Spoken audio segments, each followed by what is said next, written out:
ধর্মনগরে CPIM দলের মিছিল চলাকালীন শাসক দলের দুর্বৃত্তদের দ্বারা আক্রান্ত হয় সিপিআইএম উত্তর ত্রিপুরা জেলা সম্পাদক অভিজিৎ দে, মহকুমা সম্পাদক রতন রায়, ধর্মনগরের প্রাক্তন বাম বিধায়ক কমরেড অমিতাভ দত্ত সহ একাধিক সিপিআইএম নেতৃত্বরা।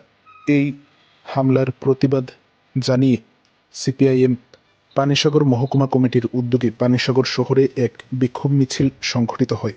26শে নভেম্বর বুধবার বিকেল আনুমানিক 4টা নাগাদ এমনই দৃশ্য পরিলক্ষিত হয় উত্তর ত্রিপুরা জেলার পানিসাগর বিধানসভার অন্তর্গত পানিসাগর শহরে, যেখানে সিপিআইএম পানিসাগর মহকুমা সম্পাদক অজিত দাসের নেতৃত্বে এক সুবিশাল মিছিল বের হয় এবং বিক্ষোভ প্রদর্শিত করে সিপিআইএম পানিসাগর মহকুমার নেতৃত্বগণ ও সমর্থকগণ। ধর্মনগরে এই যে দুর্বৃত্তায়নের সঙ্গে যুক্ত আক্রমণকারী যারা, তাদের প্রত্যেকের ভিডিও ফুটেজ পুলিশের কাছে আছে। পুলিশের অফিসাররা সামনে ছিলেন, পুলিশ অফিসারের সামনে এই ঘটনা সংঘটিত হয়েছে।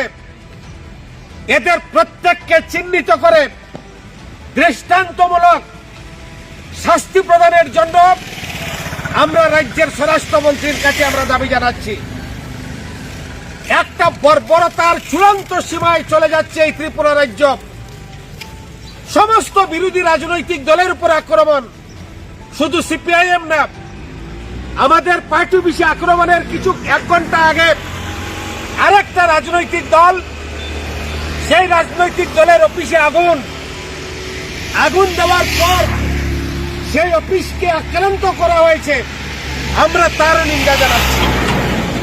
এই জায়গায় দাঁড়িয়ে আজকের বিক্ষোভ মিছিল থেকে আমরা বলতে চাই, এই ধরনের বর্বর যারা বর্বরচিত আক্রমণ সংগঠিত করেছে, তাদের বিরুদ্ধে এই রাজ্যের প্রশাসন যাতে যথোপযুক্ত কঠোর ব্যবস্থা গ্রহণ করে।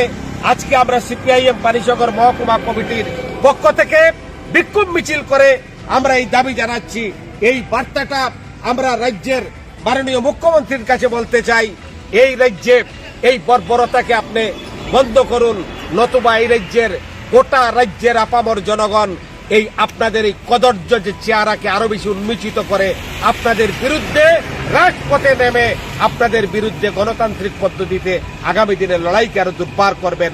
এই কয়েকটা কথা বলে আজকের বিক্ষোভ সভায় যারা সামিল হয়েছেন তাদেরকে অসংখ্য অভিনন্দন, নমস্কার জানিয়ে আমার আলোচনা শেষ করলাম। ইনকিলাব জিন্দাবাদ, সিপিআইএম জিন্দাবাদ।